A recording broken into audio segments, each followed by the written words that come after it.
Welcome to LIVEDAF, your online Daf Yomi Shiur.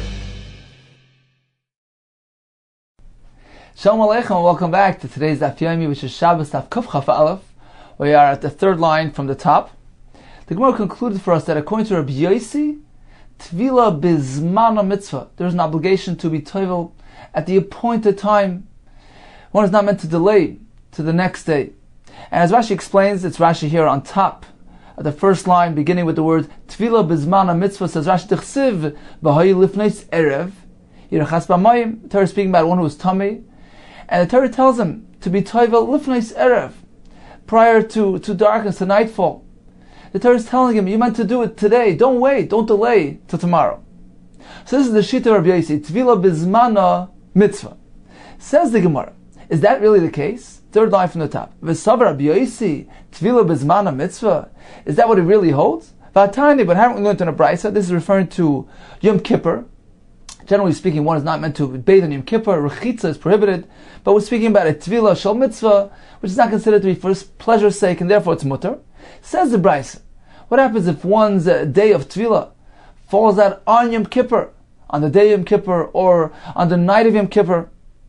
Says the brisa, he is meant to be tovel. Va'atanya, haven't we learned in the brisa, hazav v'hazava, different forms of tumah, v'metzoyra, metzoyras, boil nida, tmemes, all these different various forms of people who are tummy. Tfilasan b'yoyim. So these people are tovel on the seventh day, by day, even though the entire day has not yet passed. They only observed part of that seventh day. We employ the halacha of miktsasayim kekuloi. So part of the day is considered as though we already observed the entire day.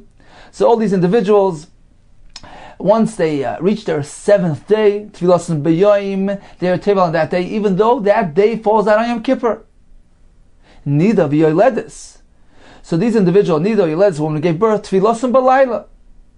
When it comes to them, they need to wait the entire 7-day period. They are tovel on the night following the completion of the seventh day. Now, what happens if that night is actually the night of Yom Kippur? They are tovel then, because they need to be tovel bizmana. They need to be tovel at the appointed time. Continues the brisa, Baal Keri, one who had this omission, he's tummy, tovel v'hoylach kol yom kuloi. Likewise, when it comes to his Yom Tvila, he's tovel at any point during Yom Kippur, the entire day, meaning at any point in time that he needs to be tovel, he will be tovel. Now, even though he already finished davening, and as we know about Keri, the Chachamim prevented him from saying words of Torah, words of Tefillah, and he already completed all his Tefillahs. Nevertheless, says the Tanakama here, he is tovel v'hoylach kol yom kuloi at any point during the day, because although he doesn't need to daven anymore, but he needs to be tovel today because Tvila bizmana mitzvah. So this is this shita, that all the individuals will be tovel on Yom Kippur. They need to be tovel on Yom Kippur because Tvila bizmana mitzvah. Rabbi Yossi Omer, no, he disagrees. There's no mitzvah to be tovel at the appointed time. So all these different types of people who are tummy, the zav, etc., they don't need to be tovel on Yom Kippur. If they would like to, they could, because as we said earlier, there's no isser to do a Tvila shel mitzvah on Yom Kippur, but there's no requirement. Now, even when it comes to a Baal Keri who is prevented from davening, says Rabbi Yossi, well, it depends. If it's mincha ulamal ein tzarich, if it's already past mincha time, you already daven mincha, then when it comes to him, likewise, he doesn't need to be tovel because he's already daven. And what about tfilas ni'ila? Rashi explains that according to Rabbi Yossi, ni'ila can be davened at night, so he doesn't need to be tovel Yom Kippur. Says Rabbi Yossi, ein tzarich, he has no need to be tovel Yom Kippur, ein tzarich litval. So according to Rabbi Yossi, it's very clear that Tvila bizmana is not mitzvah. There's no obligation, no mitzvah to be tovel at the appointed time. Therefore, he says there's no need to be tovel Yom Kippur. Only by this Baal Keri, if he's still holding before Tefillah, fine. In order to enable him to daven, then he has no choice. He has to be tovel. But otherwise, he doesn't need to be tovel on Yom Kippur. So this is in contrast with what the Gemara said earlier, that according to Rabbi Yossi, Tvila bizmana mitzvah. Says the Gemara, it's a different Rabbi Yossi. I hear Rabbi Yossi over Yehuda. This Rabbi Yossi here, who maintains that there's no Tvila bizmana mitzvah, is Rabbi Yossi over Yehuda. The Amar, because we find indeed that he says elsewhere, the Amar that he said, Daya Tvila b'achroina. it is sufficient to have one tefillah at the end of the whole uncertain period. We're speaking about a woman who is confused with her calculations, and she has many potential appointed times of tefillah, and we're not sure when those days are actually, when exactly all her appointed times are. Therefore, we have various systems employed in order to ensure that she does the right tefillah at the right time. We make her be tevel many times, as discussed in the Gemara in Nida. Rabbi Yehuda maintains no need to do that. Let her wait until the whole time period is over, until she's finished all her uncertainties and sveikas and doubts, and do one tefillah all the way at the end, because there's no mitzvah to be tevel at the appointed time. Daya, it is enough for her tefillah b'achrein, it is enough to have one tefillah at the end. So he holds tefillah b'zmana is not a mitzvah, and he is the one who is featured in this brayse as well, the Rabbi Yossi, who says men ha'mincha mal ein tzarich, it's Rabbi Yehuda. Whereas the other Rabbi Yossi, who is Rabbi Yossi ben Chalafta, he is the Rabbi Yossi that we referenced earlier, who holds that tefillah b'zmana is mitzvah. Continues the Mishnah. Nachri shel balachabos. So there's a fire that broke out on Shabbos, and a non-Jew comes along to put out the fire. How do we deal with this? Do we allow him? Do we stop him? Ein oimrim loi kabei va'al techabei. We don't tell him kabei. We don't tell him to actually extinguish it. We can't order him. We can't instruct him to do so, because one may not tell a guy to do a malach on Shabbos. But at the same time, we don't need to prevent him. We don't need to tell him al techabei, don't do it. Just let him do it on his own. Because his resting on Shabbos is not our responsibility, is not their responsibility. Therefore, they can allow him to do what he wants. But this is in contrast to if a katan, a Jewish minor, comes to put out a fire. They don't listen, they don't allow him to do it. Because his rest on Shabbos is their obligation. We are obligated to have the katan rest on Shabbos. We can't allow him to do malacha. Let's see Rashi inside here. So it's Rashi towards the bottom of the Amud, right where the lines get wide. So the Rashi there begins with Masnisan, Ein oimer like kabei. We may not tell the guy, instruct him to put out the fire. Rabbanan gozer ala amir l'nachim mishum shvus. Rabbanan made a gzera and prohibited telling a nachi to do malacha. It's a shvus. One may not do so. One need not protest and prevent him from doing it. Just leave him and let him do what he wants. Let the fire department put out the fire. The shvisa of the guy is not the responsibility of the Yidden. The Yisrael ain't a muzar al shvisa shel nachri sheni avdi, because a Yid is not, he's not muzar. He does not have a tziva, an obligation to. He's not warned on the shvisa of a guy who happens not to be his slave. So if it's a stranger, he has no obligation to have him rest on Shabbos. Therefore, he can allow the nachri to put out the fire. Continues the Gemara. So the Mishnah told us we may not tell him kabei, nor do we need to tell him al techabei. What about something in between? Amar Rab Ami, b'deleika, when it comes to a fire which breaks out and there's monetary loss involved, says Rav Ami, there's a leniency. But like the Chacham allowed him to say, he can make this announcement: whoever puts out the fire will not lose, will not go unrewarded. So it's not a direct shliach. He's not instructing him to do that, but he understands that he's going to get paid for his effort. Says the Gemara, name him Sayele. Perhaps we can have a raya support to this chiddush, to this halacha from our Mishnah. The Mishnah says, Nachash balachabos, ein oimrim lo kabei v'al techabei. If the guy comes to extinguish the fire, we don't tell him extinguish, we don't tell him stop, because his rest is not our obligation. So let's make a diak, an inference. Kabei v'al techabei. Kabei hu lo yamrina le. To actually tell him to put out the fire, that we may not tell him. But to merely announce it in this formula, whoever puts out the fire will not lose, that we can tell him. So it's a dik, it's an inference from the lashon of the Mishnah. We cannot tell him kabeh, you can't instruct him to extinguish, but to use this indirect terminology, that's okay. Says the but Ema Seifa. Let's take a look at the next part of the Mishnah. Al Techabe. The Mishnah says we don't tell them Kabeh. So from there you had a diuk that this other term would be allowed. But the Mishnah says we don't tell him Al Techabe, right? Al Techabe lo yamrina le. We don't tell him don't put it out. So that we don't need to tell him. But we can infer from here we have a diuk. We don't need to tell him don't put it out. But apparently it stops there. You can't go further than that. You can't actually tell him. That too, so we have conflicting inferences. We have conflicting diyukim.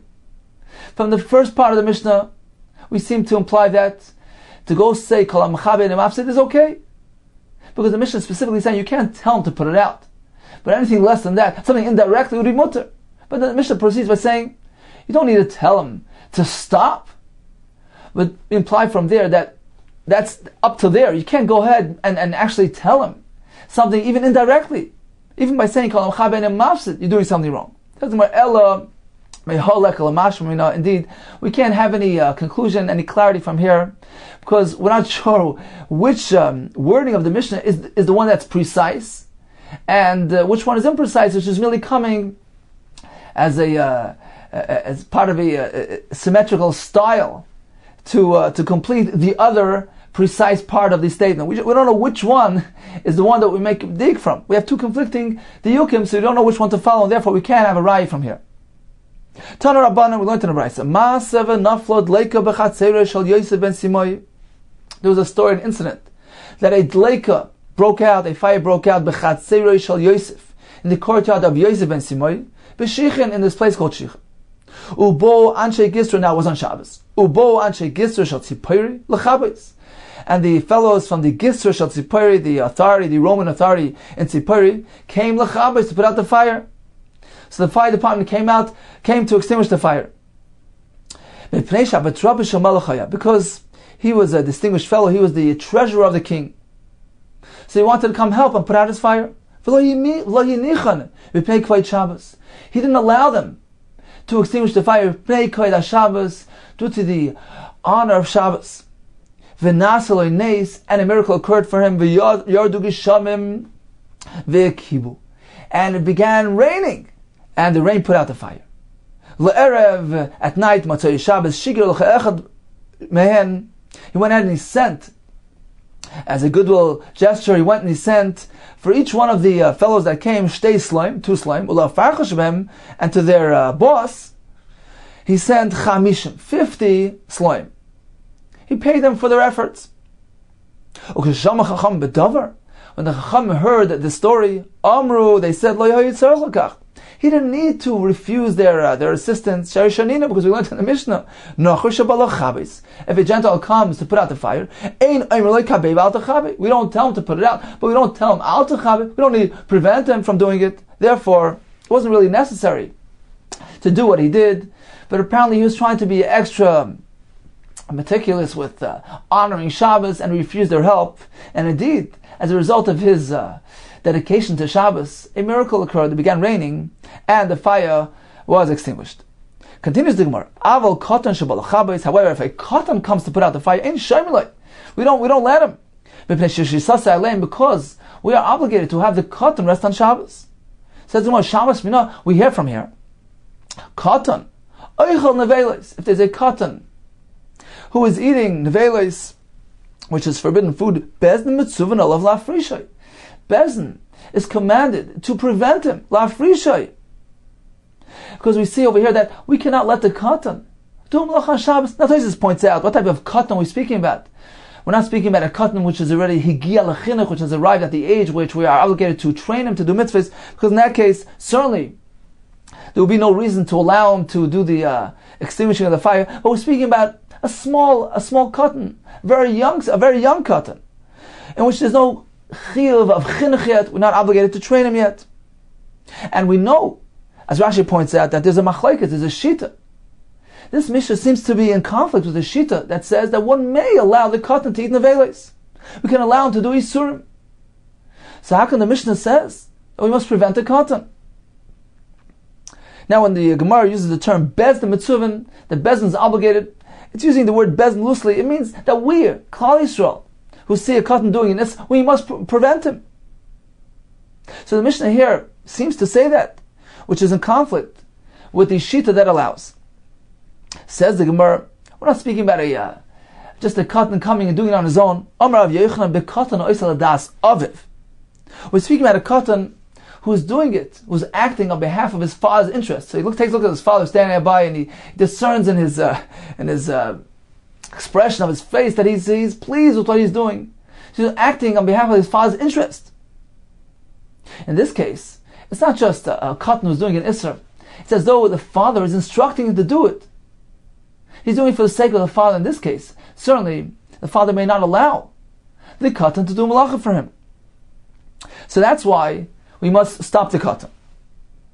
Says the Gemara, the Kavasaga ben-Nachri. If so, let's draw a parallel to the other halacha regarding the Nachri. Right? The Mishnah says the Nachri comes, we can allow him to put out the fire. Now, if we're speaking about the Ka'ava L'Date di Yisrael, are we speaking about that he's doing it?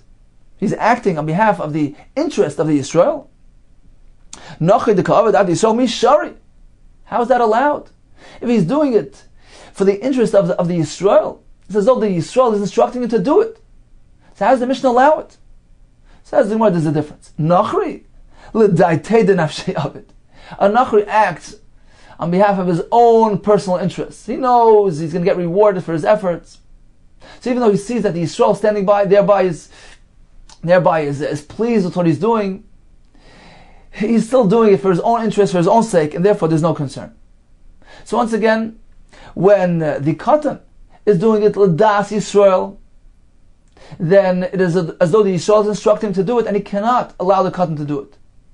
In contrast with the guy who is doing it l'data de nafshei, for his own personal interests. So in summary, if there's a fire that broke out on Shabbos, so if a Nachri comes along, the Mishnah tells us, we may not tell him, Kabeh, go put out the fire.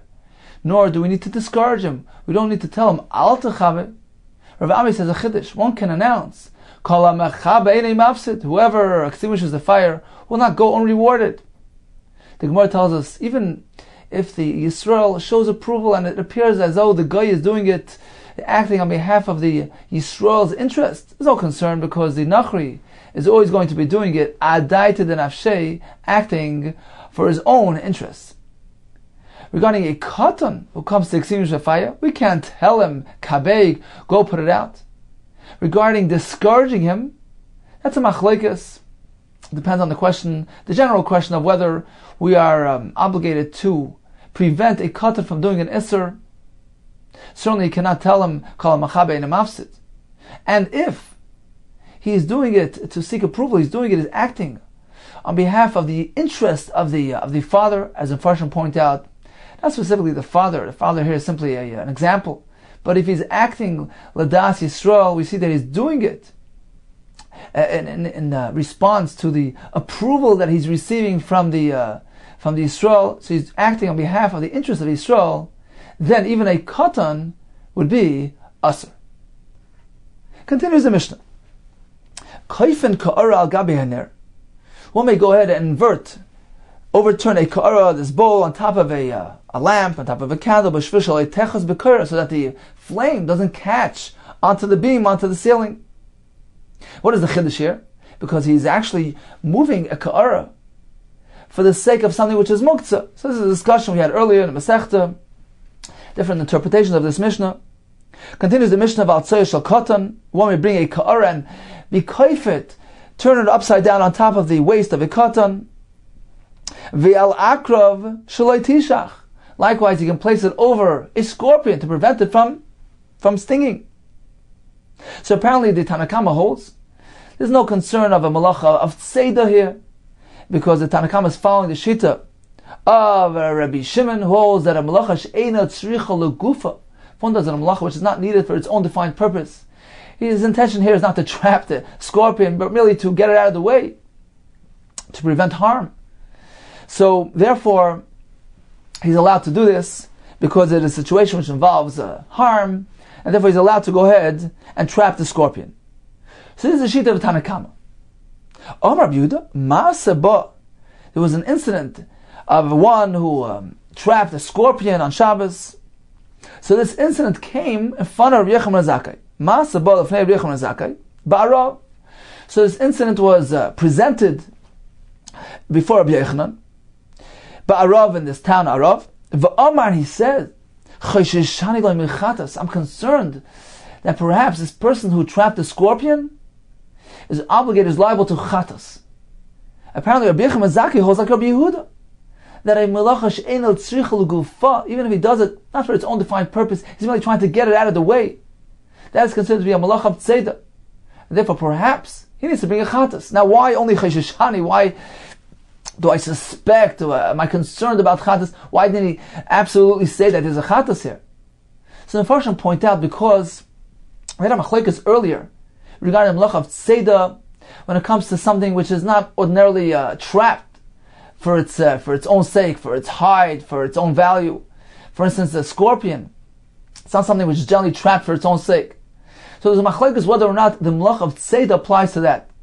So that was the basis of Rabbi Yochanan Zakkai's uncertainty here, whether we hold that there's tzeda even in this case or not. Continues the Gemara. Rav Yehuda, there was a story of Rav Yehuda and Rav Yirmiyah bar Abba and Rav Chanan bar Rava. So these three individuals, Iklu, they visited Lebei Abin Debin Nishikya. So they visited the home of this person, Abin Debin Nishikya. The Rav Yehuda of Rav Yirmiyah bar Abba, Aisu Lu Puryaisa. So for the these two people, Rav Yehuda and Rav Yirmiyah bar Abba, they brought beds, benches to sit on. The Rav Chanan bar Rava, however, to the third individual, Rav Chanan bar Rava, Lo Yaisu, they didn't bring a bed to sit on. So they didn't hold him in the same, regard him in the same stature as the other people. Ashkechei, so Rav Chanan bar Abba, he noticed that the host, whose name was Abin, he noticed that Masnei Librei, that he was teaching a Mishnah to his son, as follows: Val tzoya shel katan bnei katan.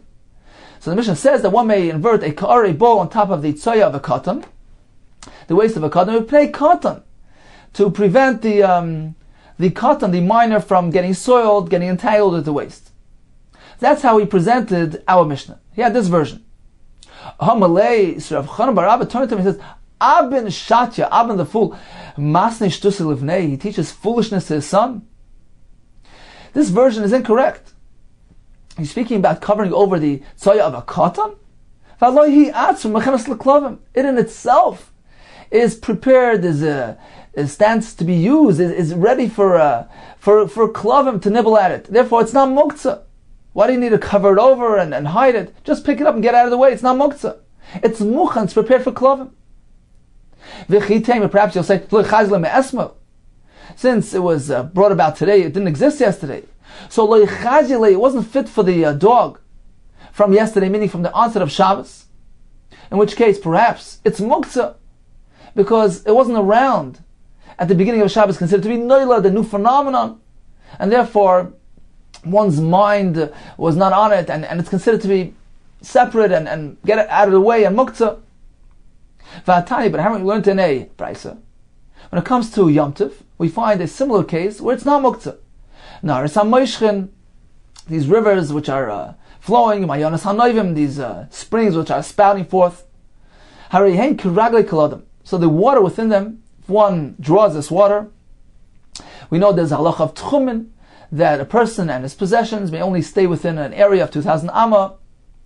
So, generally speaking, at least some shittas hold that even a thing which is hefker has a din of tchum, and it can only be taken 2,000 amma from the location in which it was at rest at the beginning of Shabbos. But these naharis, these waters which were moving along, they never had their kinyan shvisa. They never attained a shvisa at the onset of Shabbos, because they were constantly on the go, they were constantly in motion. So they have no din of tchum. They have no defined boundary. And therefore, their tchum is dependent on the person who draws them.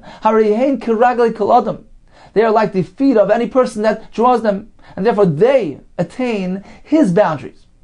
Okay, so that's a din regarding tchumen. But at any rate, we see that these waters aren't muktzah, even though they were inaccessible, they were far away, out of reach, at the point of the onset of Shabbos.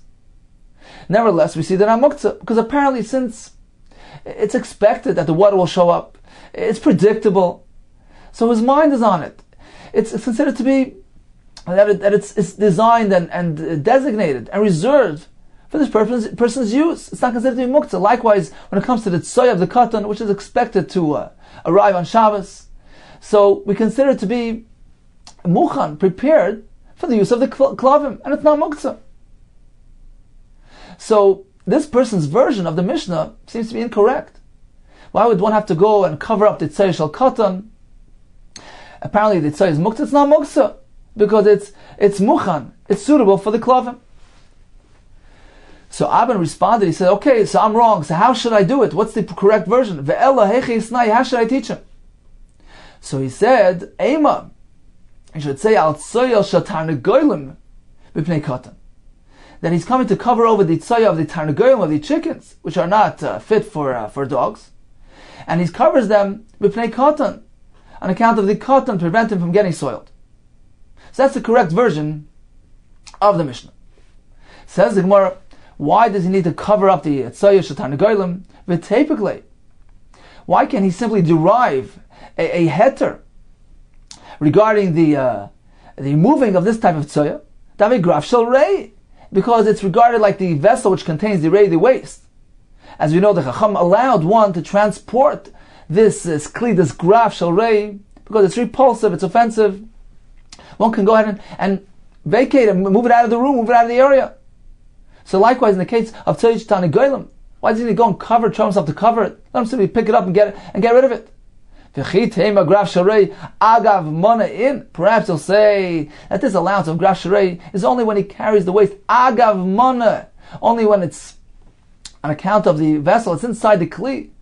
So he's transporting it indirectly. Agav mana in, yes, only then. But the actual waste itself directly, he cannot carry. Says the Gemara. But that's not the case.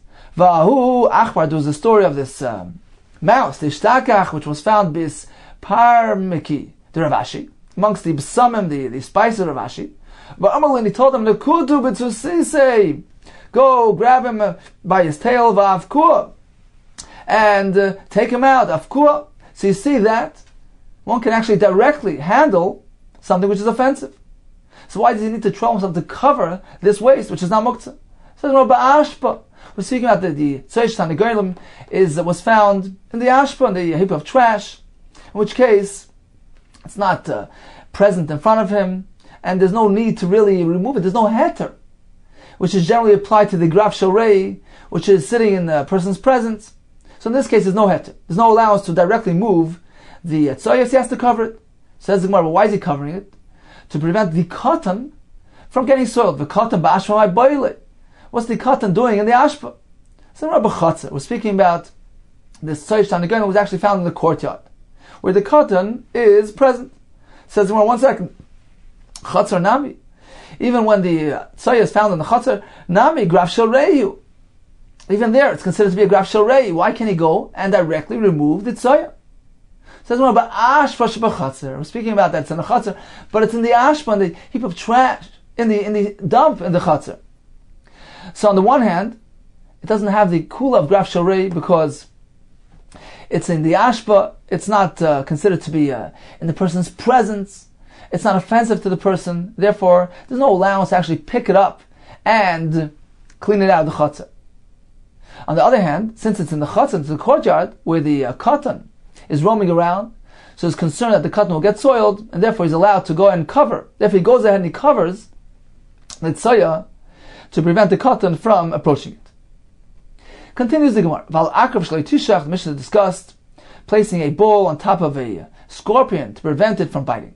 Amar Shimon Levi, kol hamazikin, all the lethal creatures which have the ability to kill, kol hamazikin ne'erogim b'Shabbos, they may be killed on Shabbos on site, even if they're not actually attacking or chasing somebody. So he's teaching us a chiddush. Not only may one trap a scorpion to prevent harm, he may even go ahead and kill the mazikin on Shabbos. Now apparently Reb Shimon Levi is following the shita of Reb Shimon, who holds that a malacha she'ena tzricha l'gufa, the malacha which is not needed for its own sake, he's not killing it for the sake of killing, for the sake of doing this malacha of shaycha, tils neshama. He's simply trying to prevent harm. He's removing this harmful creature. Therefore, it's not considered to be a malacha min ha-Torah. Now, there are bonus, certainly one is not allowed to engage in a malacha she'ena tzricha l'gufa, but this case is different because it's speaking about killing a creature which has the ability to kill, to be mazik, and therefore the Chacham allowed him to do so, to go ahead and remove potential harm and hazard. Mosav Rav Yosef, the Brisa says, Chamisha ne'eragim b'Shabbos. Only 5 creatures, which are considered to be, they're prone to attacking, to getting aroused and attacking. Only those may one kill on sight. These are the 5. Zvuv shveretz Mitzrayim, this fly in Egypt, Vitzira, this wasp, Shebeninve, it's very specific creatures. V'akrav, this scorpion, Shebechadayev, in this place Chadayev, V'nocha, Sheberetz Yisrael, a snake of Eretz Yisrael, V'kelav shoyte b'chol makayim, and any place a person encounters a mad dog. So the Brisa limits this allowance to only 5 specific creatures, which are known to be extra dangerous. But any other type of lethal creature which is not presently attacking, pursuing a person, one may not kill it on Shabbos. Says Gemara Mani, who is the shita of this Brisa? Ilay Rabbi Yehuda. Is this Brisa reflecting Rabbi Yehuda's shita? Ha'amar malacha she'ena tzricha l'gufa chayav aleh. He maintains that one does a malacha she'ena tzricha l'gufa, which is not needed for its own sake. For instance, killing this creature, he's chayav. It's a malacha min ha-Torah. Certainly, there will be no room for leniency. The Brisa can't conceivably be following Rabbi Yehuda's shita to allow killing these animals on sight. So if they're chasing a person, then it's a question of saving a person's life. Pikuach nefesh, all agree that's mutter. But to allow killing just unprovoked, on sight, to remove potential harm, certainly Rabbi Yehuda would not allow that. So this Brisa certainly can't be following Rabbi Yehuda. Elalav, so it must be that the Brisa is Reb Shimon, who holds a malacha she'ena tzricha l'gufa is pater. Now, generally it's an issa d'Rabbanan, but in the case of removing potential harm, the Rabbanan would allow. Okay, so that explains the Brisa. Now, the Brisa limits this to 5. Vahani udishari. Only with regard to these specific creatures, it is mutter to kill them. Rini loy, but others not. So this is in contrast. Rabbi Shimon Levi told us that all types of lethal creatures may be killed on Shabbos. Oh, Rabbi Yirmiyah, Uman Leimelon, who's going to tell us that this Brisa is correct, is accurate? Perhaps it's an inaccurate Brisa. How can you ask a kasha from this Brisa to Rabbi Shimon Levi? Perhaps it's not reliable. Rabbi Yosef, I learned this Brisa, I've included it in my repertoire of Brisas, and actually I asked from this Brisa on Rabbi Shimon Levi. And likewise I mitaritzala. I answered the kasha from the Brisa of Rabbi Shimon Levi, Barotzu Achrav, v'divrei HaKol. That Rabbi Shimon Levi was actually speaking about a case where Rotzu Achrav, where they were chasing him, they were attacking him. And therefore, it's a question of pikuach nefesh, saving life. V'divrei HaKol. In this case, all agree. Even Rabbi Yehuda agrees. Certainly, one may kill the mazik. The Brisa, which only limits it to 5 specific types of creatures, is speaking about unprovoked. They're not chasing him. In which case, the allowance is only applied to these 5 creatures, as we said, we're following Shittas Reb Shimon. Is potter. And in the case of removing these harmful creatures, it is mutter even d'Rabbanan. Continues the Gemara, Tani Tana Kamed Rava, so this Tana, this Chacham who was proficient in Brises, so he presented the following Brise in front of Rabba bar Avuna. One who kills snakes and scorpions on Shabbos. All types, not just that specific one of the Nachash Beis Yisrael. Any type of snake or scorpion. So, once again, we're speaking about types of snakes and scorpions which are lethal, obviously.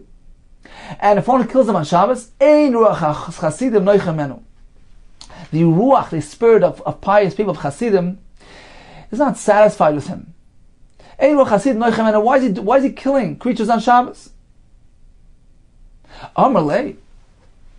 So Rabbi Rav Huna responded Just the opposite. V'oisen chasidim, and those chasidim who are unhappy, displeased with this fellow, ein ruach chachamim noicha mehem.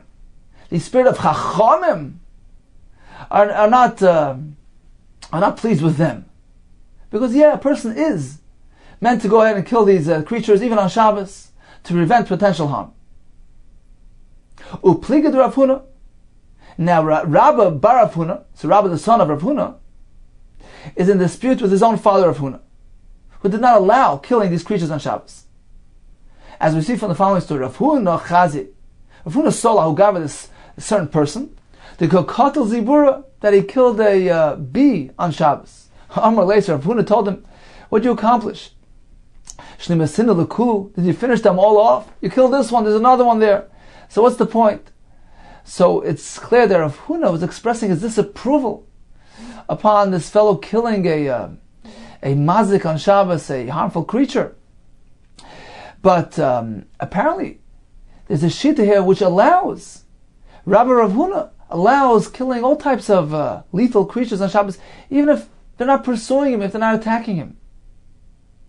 So apparently, Rabbi Shulman Levi, mentioned earlier in the Gemara, does hold likewise that one may go ahead and kill all types of lethal creatures on Shabbos, even if they're not chasing him.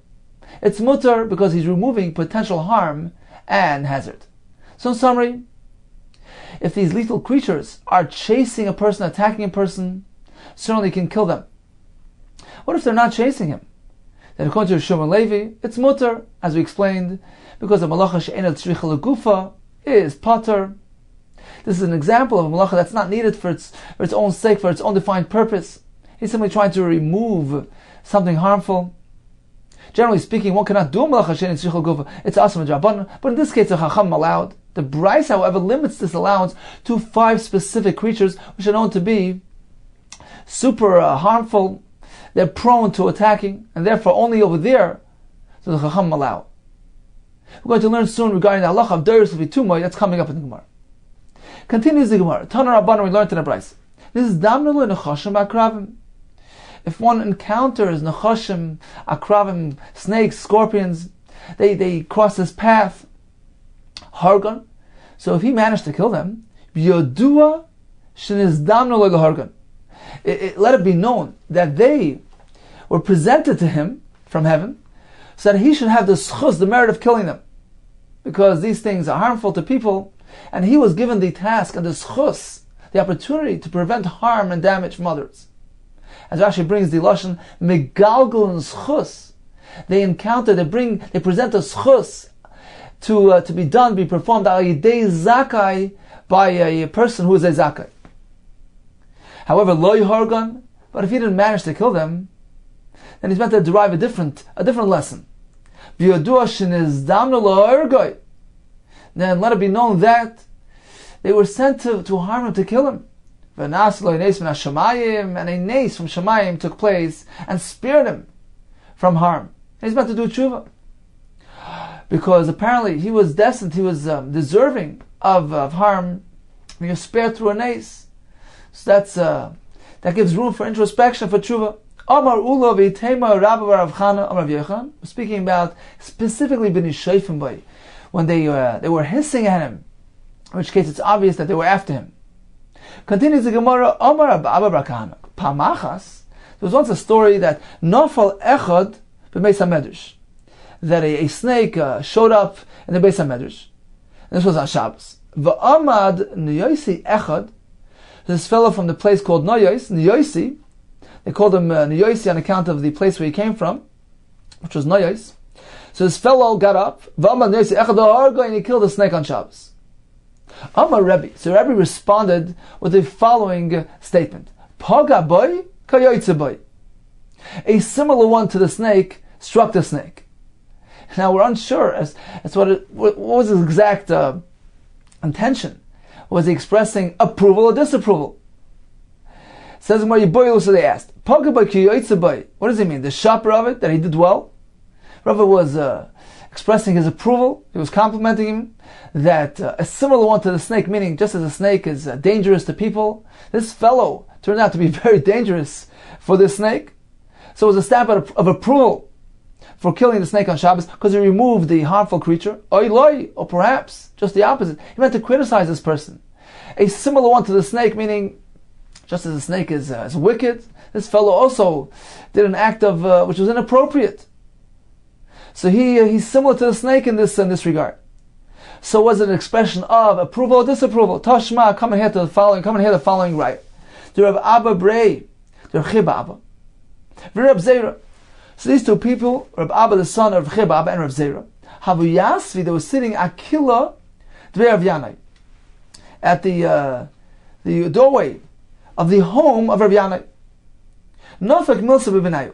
A word came out from between them as follows. Boy Meim Rav Yanai, they asked Rav Yanai, Ma'ula Harig Nechoshim Akrav M'Shabbos. What is the halacha regarding killing snakes and scorpions on Shabbos? Obviously, we're not speaking about that they're chasing him, that they're attacking him. But is there a heter to kill them on the spot, on site, to remove something which has potential harm? Omar Lahu, so he told them, no problem. Sirani Harig. I'm accustomed to killing a wasp on Shabbos. Nachash v'arkav l'kolshke. Certainly, a snake and a scorpion may be killed on Shabbos. So you have a right that Rav Yanai allows killing these things on Shabbos, even when they're not chasing him. Apparently he holds removal of potential harm as mutter when we're speaking about lethal creatures. Now, Rav Yanai was actually a Talmud of a Rebbe. So this is indicative somewhat of Rebbe's position as well. Perhaps we have a right from here that Rebbe meant to compliment this fellow who killed a snake on Shabbos, because indeed he holds that one is meant to remove these harmful creatures. Says the Gemara, there's no riot. Perhaps when Rav Yanai says one can kill, he's not speaking about directly killing the snake. Dilma, perhaps lefitumai. We're speaking about one who's merely walking along, lefitumai, meaning innocently, and by the way, he steps on a snake. In which case it would be mutter. But to directly kill a snake would be also. Who do we find this concept? Amar Rabbi Yehuda. Roik, if one spots roik, spittle, which is repulsive, down on the floor, dorsi lefitumai. He may step on it lefitumai as he's walking innocently. We're not concerned about smoothing out the earth, which is a malach on Shabbos. He's just walking along without any kavana of smoothing out the earth. It's mutter. From Rav Sheshes, nachash, dorsi lefitumai. Likewise, when it comes to killing a snake, he may go ahead and step on it lefitumai as he's walking along. From Rav Katina Akrav, a scorpion as well, dorsi lefitumai. Let's take a look at Rashi here. 4 lines from the bottom of the Amid in Rashi, in the middle of the line there, Dilma lefitumai.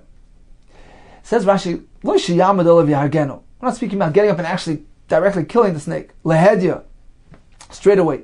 Elo kshuhay lechatumai. Rather, when he's walking along, and there's a snake or scorpion in his way. He doesn't have to turn away from the creature. He can just keep on walking, step on it, and walk along. And if it results in the creature dying through his stepping on it, fine. Since he didn't intend on killing it. The Rabbi Yudim the Rabbananu, because doing a malacha, in a case of ein meskaven, when there's an incidental melacha resulting from his primary maisa, which he had no intention on doing, it's also contributed, but it's only midrabanan. Midrabananu. Ulini mazikim like gozer, pertaining to mazikim, such in this case of harmful creatures, the chachamim did not prohibit. Roik, doishel fitumai, sheni meskaven l'mareyach. He has no intention of smoothing out, spit out the pits in the ground. Although it's happening on its own, when he has no kavanah to do it, it's mutter, on account of its offensiveness. So it seems like this is agreed upon by all, that killing these creatures lefi tumai while he's walking along is mutter. So this basically undoes the raya. We want to know what Rav's opinion was, whether he meant to approve of this person's action. We're not sure now, because when Rav Yanai says one may kill, perhaps he's speaking about in this specific scenario of doing it lefitumai. But to directly, lehedya, as Rashi says, to directly kill this creature, perhaps it's also. Continues the Gemara with the story Abba bar Marta, Dehu Abba bar Menyumi. So Abba bar Marta, who is also called Abba bar Menyumi, have a maski be devei Reish Galusa Zuzi. So devei Reish Galusa, the fellows of the Reish Galusa, the head of the Galus, he owed them money. I see you. So they brought him Kametzarle, and they tormented him so that he pays back his loan. Haveshadi Ruka. Now there was some roik, some of this spittle, repulsive saliva present there. Amar Reish Galusa, so the Reish Galusa instructed the people there, Aisu Mana, bring a utensil, schifil away and place it on, turn it upside down over this, the roik, to get it out of sight. Amar Lahu, so Abba Bamarta was present, he told him, you don't need to burden yourself and do this. Hacham Rav Yehuda. This is what Rav Yehuda said. Roik, if one spots this offensive roik, dorsal vitumai, he can simply walk and step on it innocently, by the way. So you don't even go bring a utensil to cover it. Amar lahu. So now the Reish Galusa heard that this fellow is an educated fellow. He told them, Subim Rabbananu. So he told his people there, this person's at Subim Rabbananu. He's a young Talmud Chacham. Shavku, leave him alone. And this is the way he got out of his predicament. So in summary, regarding killing these mazikim, these lethal creatures, if they're chasing him, it's a situation of pikuach nefesh. Certainly there's no question he can kill them all. What if they're not chasing him? Now, according to one opinion, the Gemara, Shoban Levi, the Gemara said the same opinion is held by Rabbi Rav Huna. He may go ahead and kill them to remove potential hazard.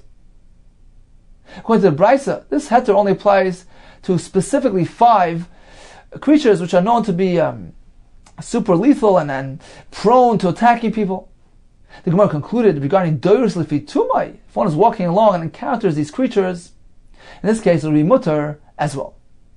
Okay, time for a brief review of today's daf. We began with a discussion about tvila b'zman mitzvah. Is there a mitzvah, an obligation to be tovel at the appointed time? Or can one delay to a different time, to a different day? Or machlekes between the Tanakama, who maintains, yes, the tefillah b'zman is mitzvah, whereas Rabbi Yisrael Yehuda holds tefillah b'zman alav mitzvah. We proceeded with the Mishnah regarding a fire that broke out on Shabbos, and a nachri came to put it out. We cannot tell him to do so. We can't instruct him to put it out. That's an ism d'Rabbanan. We don't have to discourage him as well. One can announce, kol ha'machabe eini mafsid. If one extinguishes his fire, he won't lose. He won't go unrewarded. The Gemara tells us that even if he's doing it l'das Yisrael, he sees that the Yisrael approves of his action. It's mutter because the Nachri is ultimately doing it for his own self-interest. Regarding a katan, we cannot instruct him to put out a fire. Do we need to discourage him when he comes to put it out? Oh, machlekes.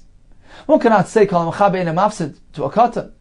And if the katan is evidently acting on behalf of the interest of the Yisrael, it is asur. The Mishnah taught us that one may cover a nair with a bowl to protect the ceiling from catching fire.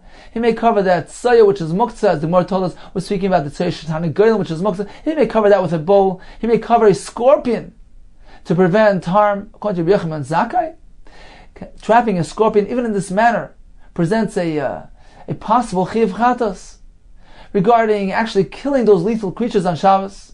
So if they're chasing a person, certainly it's mutter, it's pekuach nefesh. If they're not chasing a person, then according to Shoban Levi, it's mutter because he's removing potential harm. According to the Brisa, this allowance is only regarding those specific 5 creatures which are liable, which are prone to attacking people. The Gemara concluded, if one is walking along and he encounters any of these creatures, he can simply continue walking and step on that creature. Doyrus lefi tumai. This halacha applies to the roik as well.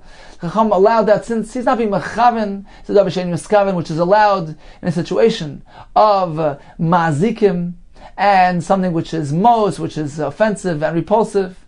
And we conclude with the story of this young Talmud Chacham who was well aware of this halacha, and he earned his freedom as a result of this knowledge.